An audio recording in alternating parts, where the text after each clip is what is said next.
আমাদের এই যে কুষ্টিয়া মিরপুর ভেড়ামারার নমিনি জনাব আব্দুল গফুর সাহেব বলছিলেন গোপালগঞ্জ জেলার নাম পাল্টিয়ে, শুধু নাম না, আমার মনে হয় জেলাকে 4টা আশপাশের জেলার ভেতরে ভাগ করে দিলেই ভালো হয়। বিশেষ করে নড়াইল, ফরিদপুর, এরপরে মাদারীপুর, বরিশাল, এই 4টা জেলার ভেতরে 4টা আসন আছে, 3টা আসন আছে। 3টা আসনকে 3 জেলায় ভাগ করে দিলেই তো এই জেলা শেষ হয়ে যায়। এই জেলা আমার মনে হয় মানচিত্রে না থাকাই ভালো, একটা অভিশপ্ত জেলা।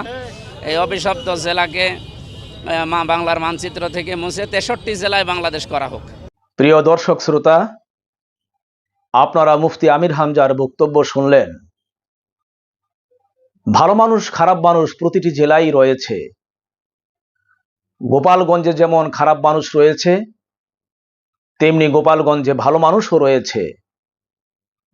আমির হামজার কুষ্টিয়া জেলায় যেমন খারাপ মানুষ রয়েছে, তেমন ভালো মানুষও রয়েছে। আমার শরীয়তপুর জেলায় খারাপ মানুষও আছে, আলহামদুলিল্লাহ অনেক ভালো মানুষও আছে। ভালো মন্দ, খারাপ ভালো প্রতিটি জেলায় রয়েছে। কারো সাথে কারো মতানৈক্য থাকতে পারে, ব্যক্তিগত বা রাজনৈতিক মতবিরোধ থাকতে পারে। কেউ যদি কোনো অপরাধ করে থাকে বা কোনো জনগোষ্ঠী যদি অপরাধ করে থাকে, তাহলে তাকে আইনের আওতায় এনে বিচার করা যেতে পারে। কিন্তু সে কারণে একটি জেলাকে অভিশপ্ত জেলা বলা যায় না। একটি জেলাকে অভিশপ্ত জেলা বলে মানচিত্র থেকে উঠিয়ে দেওয়ার হুমকি দেওয়া যায় না। এটা বড় অন্যায় কথা, এটা একটি অপরাধমূলক কথা। আমির হামজা তার সময় ভালো বলে সুসময়ের কারণে গায়ের জোরে বড় অন্যায় কথা বলে ফেলেছেন। এই আমির হামজা কোরআন হাদিস ভালোই জানে, তবে অনেক সময় মন গড়া ভাবে মন মস্তিষ্ক প্রসূত ব্যাখ্যা দিয়ে থাকে। এর আগে বহুবার অনেক ফালতু কথা বলেছে, বেফাস কথা বলেছে। পরে ভুল বুঝতে পেরে জাতির কাছে দুঃখ প্রকাশ করেছে, ভুল স্বীকার করেছে। এর জন্ম কুষ্টিয়াতে 1992 সালে। বর্তমান বয়স 32 বছর। এখনো 40 বছর হইতে 8 বছর বাকি। কথাবার্তায় মনে হয় উনি ইচড়ে পাকা, জ্ঞানের পরিপক্কতা এখনো আসেনি। গোপালগঞ্জ কিভাবে একটি অভিশপ্ত জেলা হতে পারে?